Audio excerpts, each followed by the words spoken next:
allons accueillir pour la suite de cet axe Paul Thomas Cesari, puis Guillaume Cuny, qui sera par Zoom. Donc je vous laisse vous installer. Paul Thomas, je vous invite à nous rejoindre.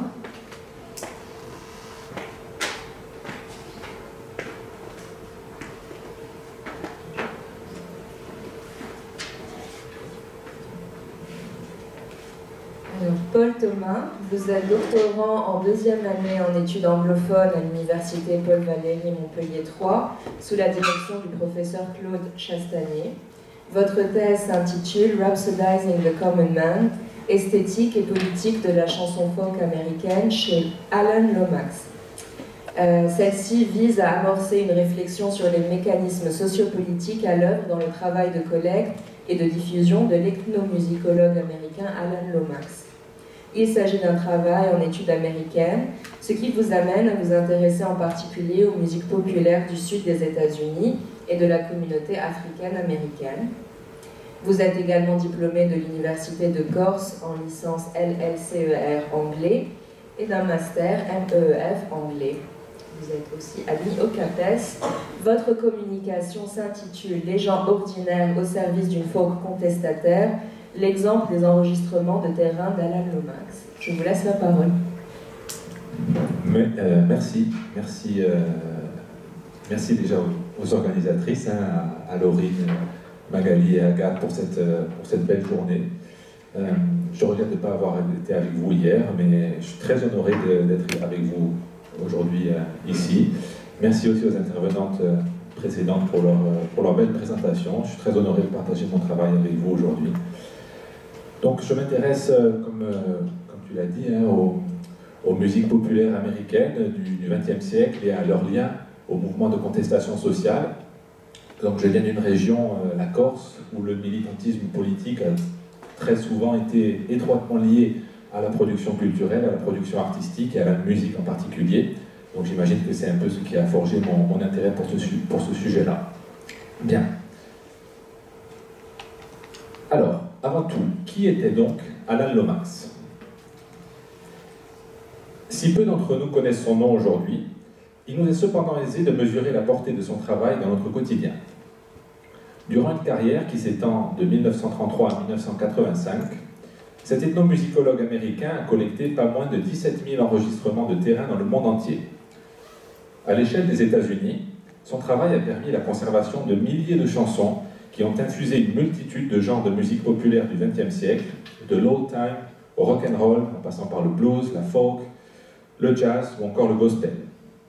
En plus d'être un chercheur de terrain infatigable, Lomax faisait aussi figure de radical politique à son époque, en raison de sa proximité avec la mouvance communiste américaine des années 30 et 40, dont les acteurs culturels avaient pour caractéristique, pour reprendre les mots de l'historienne Robbie Lieberman, je cite, d'utiliser la chanson folk comme une arme. Ce que je souhaiterais faire aujourd'hui avec vous, c'est tenter de voir comment Alan Lomax, à travers sa fonction d'ethnomusicologue, de chercheur de terrain, contribuait lui aussi à alimenter une production culturelle à commentaire social, politique et contestataire, tout aussi acerbe que ses contemporains. Merci. Mais prenons d'abord un moment, si vous voulez bien, pour restituer brièvement notre étude dans son contexte socio-historique. Les États-Unis des années 30 sont ceux de la Grande Dépression, qui plonge le pays dans une récession économique sans précédent et une explosion du taux de chômage. Le démocrate Franklin Delano Roosevelt, élu à la présidence en 1933, entame alors une réformation profonde de l'économie et des services publics. C'est ce que l'on a appelé le New Deal. À partir de 1935, la période du Front populaire permet au Parti communiste américain, jusque-là très marginal, d'exister politiquement en s'alliant aux autres forces progressistes du New Deal. La culture connaît alors un renouveau majeur, notamment grâce aux programmes fédéraux lancés par Roosevelt pour soutenir les artistes qu'il considérait comme vitaux pour la société américaine. Le Federal Music Project permet par exemple d'employer 1600 musiciens et compositeurs en 1936. Se développe aussi à cette époque un regain d'intérêt pour la vie ordinaire. Comme explique l'historien Maurice Dickstein, je cite, « La crise a enflammé l'imagination sociale de l'Amérique, suscitant un énorme intérêt pour la façon dont les gens ordinaires vivaient, souffraient, interagissaient et se divertissaient. » Fin de citation. Les communistes de l'époque commencent également à se tourner vers la musique folk, après plusieurs tentatives échouées d'utiliser la musique comme une arme politique. La Workers' Music League, une organisation musicale communiste, avait déjà publié un recueil de chansons en 1934, le Workers' Songbook, que vous voyez ici à l'écran, sans succès. Ces compositeurs étaient pour la plupart issus d'une formation musicale classique et leurs chansons, écrites dans une veine un peu trop classique, un peu trop sophistiquée, pour être adoptée par les classes populaires. Cette chanson était censée être une musique prolétaire, mais en fait elle n'était pas du tout. Après 1935, ils se tournèrent donc vers la musique folk, qui reflétait mieux, selon eux, je cite, l'esprit du peuple. On note par ailleurs à cette époque diverses stratégies d'utilisation de la musique folk comme une arme. Les Almanac Singers, par exemple, menés par le célèbre Pete Seeger, que vous connaissez peut-être, avaient pour habitude de reprendre de vieux airs traditionnels et d'y rajouter des paroles protestataires, comme par exemple la chanson Ballad of October the 16th, qui dénonce l'entrée en guerre des États-Unis sur l'air de la ballade Jesse James. Je vais vous en faire écouter un extrait. When Roosevelt told people how he felt, we stand there, believe what he said. He said, I hate war, and so does Eleanor, but we won't be safe till everybody's dead. Woody Guthrie, un autre artiste majeur de cette époque, faisait lui le choix de l'honnêteté et du franc-parler. Pratique taboue dans l'Amérique des années 30, où l'industrie du divertissement devait, comme le rappelle l'historien Ronald Cohen, je cite, distraire les gens de leur misère quotidienne, Guthrie incarnait l'archétype du laissé-pour-compte de la Grande Dépression, le hobo, ce travailleur itinérant sans domicile fixe et vivant de métiers précaires, pour montrer au peuple sa propre pauvreté, sa propre condition et le pousser à agir. Ces textes simples, percutants et teintés d'optimisme en font un artiste majeur de cette période. Un extrait.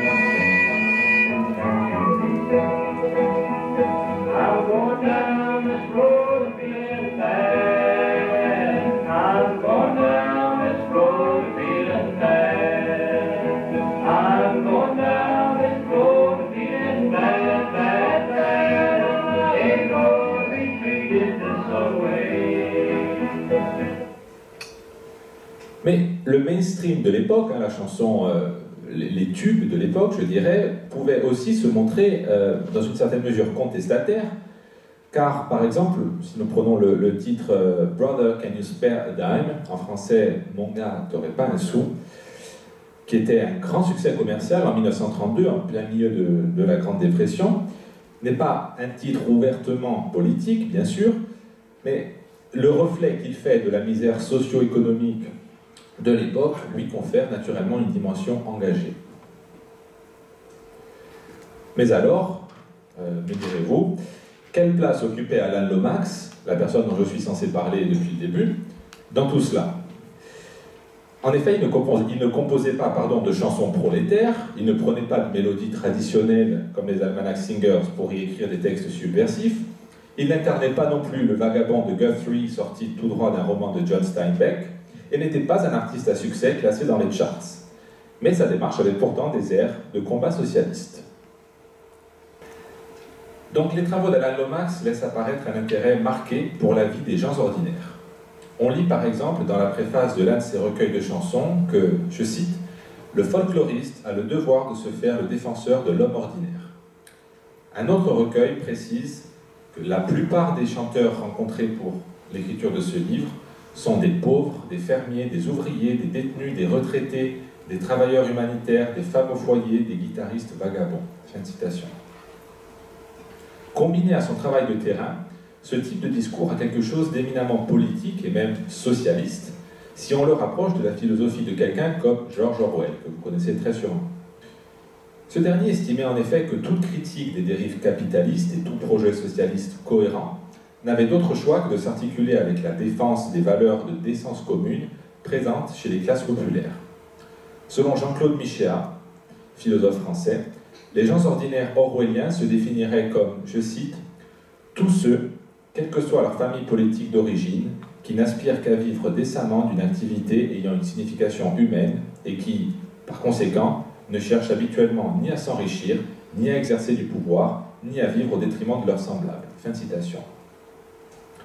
Pour ses ouvrages Le Quai de Wigan et Dans la Dèche à Paris et à Londres, Orwell est par exemple allé vivre aux côtés de ces gens ordinaires pour raconter leur misère. Le philosophe Bruce Begour nous explique: Orwell veut donner la parole à ceux qui habituellement ne l'ont pas et qui se méfient même de la prendre, les exclus et les sans-voix de la société. Il ne se place jamais dans la situation du porte-parole, encore moins dans celle du leader d'une cause. Il ne se veut pas à la tête d'un parti des hommes ordinaires, mais tente de partager, de l'intérieur, l'expérience immédiate des humbles et des simples, sans chercher à la réformer ou à l'amender. On retrouve ainsi quelque chose d'analogue chez Alan Lomax, qui, lors de ses collectes, s'intéressait autant à la musique qu'à la vie quotidienne autour de cette musique dans laquelle elle était produite. Par exemple, un entretien de 1946 aborde autant de sujets que, comme, je cite, « réunion de famille »,« élever ses enfants » ou encore « mon père se métayer ».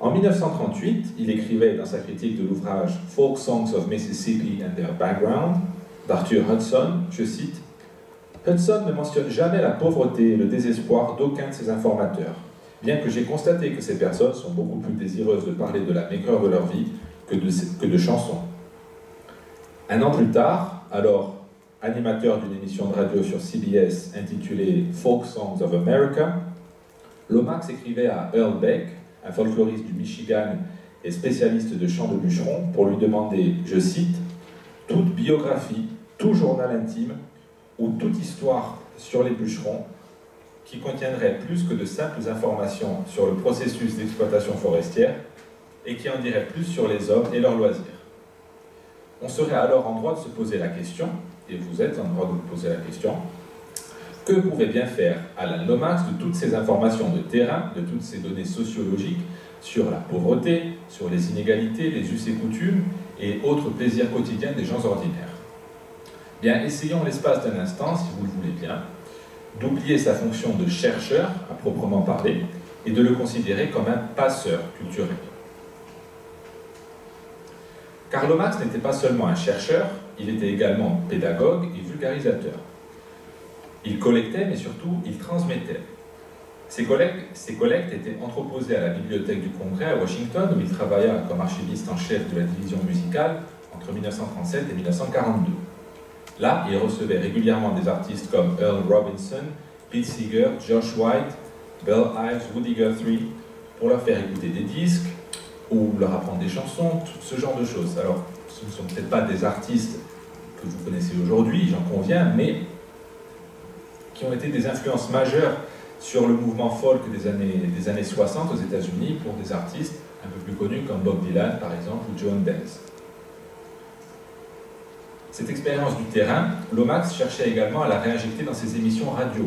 Il était également broadcaster, producteur radio. En 1939, par exemple, dans un courrier adressé au directeur de l'émission qu'il animait, il déclarait, je cite, « avoir laissé de côté une grande partie de la documentation sociale contemporaine, autour des chansons donc, qui, je l'espère, sera un jour diffusée sur les ondes. Comme je vous l'ai dit, mon expérience en matière de collecte a surtout porté sur les fermiers pauvres et les travailleurs. Il serait peut-être intéressant de mettre l'accent sur cet arrière-plan contemporain des programmes et d'utiliser davantage de documentation sociale que ce que j'ai suggéré au départ. » Fin de citation. Où est-ce que j'étais? Oui, pardon.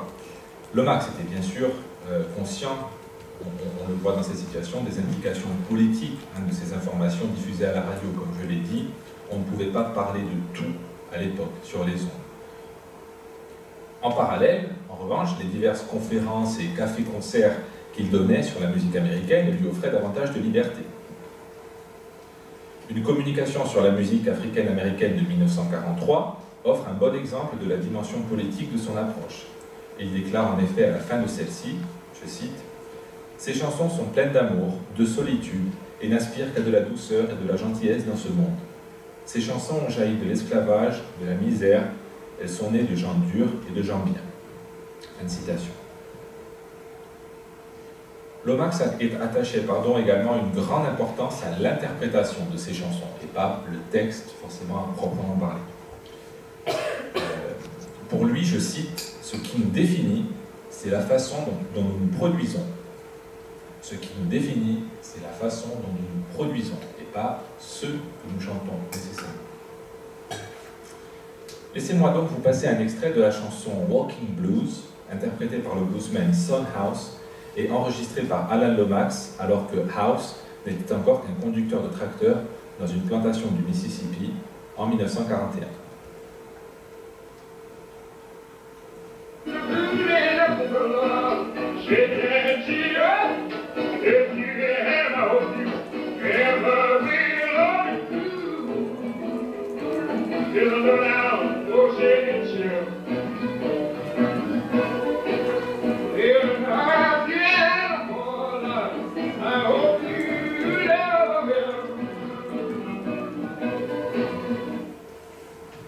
Alors, selon vous, chanter sa chanson à la manière d'un ouvrier agricole, noir américain de surcroît, dans le Mississippi de la ségrégation raciale en 1940, comme l'était Son House, comme pouvait l'être ce monsieur, est-il quelque chose de politiquement neutre? Non, évidemment, vous en conviendrez. Et c'est là toute l'importance de l'insistance de Lomax sur l'interprétation. 5 minutes. Il nous faut donc connaître l'expérience socio-historique autour de la musique pour pouvoir l'utiliser convenablement à des fins politiques. Autre chose, la volonté de Lomax de démocratiser la pratique de la chanson folk qui était en phase avec la pensée communiste des années 30 et 40. Lieberman nous le rappelle très bien, je cite, « Contrairement à la musique prolétaire créée par des compositeurs professionnels pour la classe ouvrière, la musique folk était créée par le peuple lui-même. Elle montrait que les gens participaient activement à la création de leur propre culture. » La fonction de passeur occupée par Alan Lomax s'illustre également dans ses écrits pédagogiques, comme l'article « Music in your own backyard ». En français, il y a de la musique dans votre propre jardin.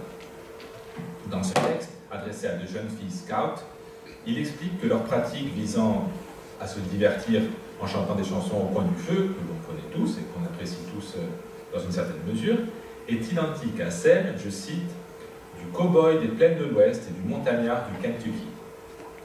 Lomax montre ici à ces jeunes gens qui sont issus d'une tradition née de la vie quotidienne des gens ordinaires et les encourage à perpétuer cet héritage en allant eux-mêmes sur le terrain, en allant collecter et apprendre ces airs auprès de ces gens. Demandez autour de vous, écrit Lomax, faites un peu de travail de détective, puis partez à la recherche de chansons. Chanter convenablement une musique folk, pour Lomax, c'est savoir chanter avec, je cite, honnêteté et sincérité. Là encore, chanter avec la sincérité d'un cow-boy ou d'un montagnard n'est politiquement, évidemment, pas la même chose que de chanter avec celle d'un patron de multinationale ou d'un président de la République, vous en conviendrez également. Où est-ce que j'en étais? Oui, de surcroît, en allant sur le terrain, en dialoguant, en apprenant, il y a des chances que l'on développe une certaine sympathie pour ceux qui vivent dans l'isolement, la misère, la discrimination raciale, et en incitant son public à devenir acteur de la chanson folk américaine, peut-être Lomax cherchait-il à l'inciter à défendre ceux qui perpétuent cet art populaire. Dans le roman 1984 de George Orwell, que vous connaissez peut-être, le protagoniste Winston Smith, convaincu que, je cite, l'espoir devait se trouver chez les prolétaires, se rend dans le quartier ouvrier de la ville, dernière relique de la vie d'avant la Révolution, à la recherche de la vérité sur le passé. Et lorsqu'il interroge un vieil homme dans un pub, il est incapable de comprendre ce que celui-ci lui raconte. Il repart, frustré, découragé et convaincu de n'avoir rien appris. L'on pourrait imaginer que s'il avait pris le temps, au préalable, d'empoigner sa guitare et d'apprendre quelques airs populaires dans ce quartier de la ville, leur dialogue aurait sans doute été plus fécond et leur coopération plus aboutie. Allons-nous vers une ethnomusicologie contestataire? Eh bien, le cas d'Alan Lomax nous apprend qu'à bien des égards, la tâche de l'ethnomusicologue ne se limite pas à des considérations strictement académiques, mais revêt aussi une dimension éminemment politique. Il nous montre qu'il existe, encore aujourd'hui peut-être, une autre façon de prendre part au combat des opprimés. Il nous montre également que le recours aux données sociologiques collectées sur le terrain permet à l'ethnomusicologue d'assortir sa transmission du savoir musical d'informations socio-historiques indispensables à l'éclosion d'une conscience politique ou militante. Des albums plus récents, comme Ghosts of West Virginia, sur votre gauche, de Steve Earle, ou Chavez Ravine, de Ry Cooder, témoignent de l'importance du travail sociologique dans la conception d'une œuvre musicale engagée.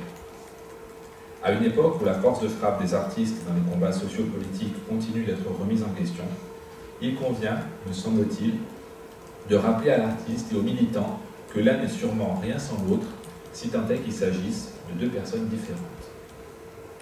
Je laisserai donc Woody Guthrie conclure sur ces paroles de sagesse. Il y a plusieurs façons de dire ce que vous pensez. Et là où il n'est pas trop sain de parler trop fort, de dire ce que vous pensez, ou même de voter comme vous le souhaitez, les gens ont trouvé d'autres moyens de faire passer le mot. L'un des moyens les plus importants, c'est de chanter. Merci de votre attention.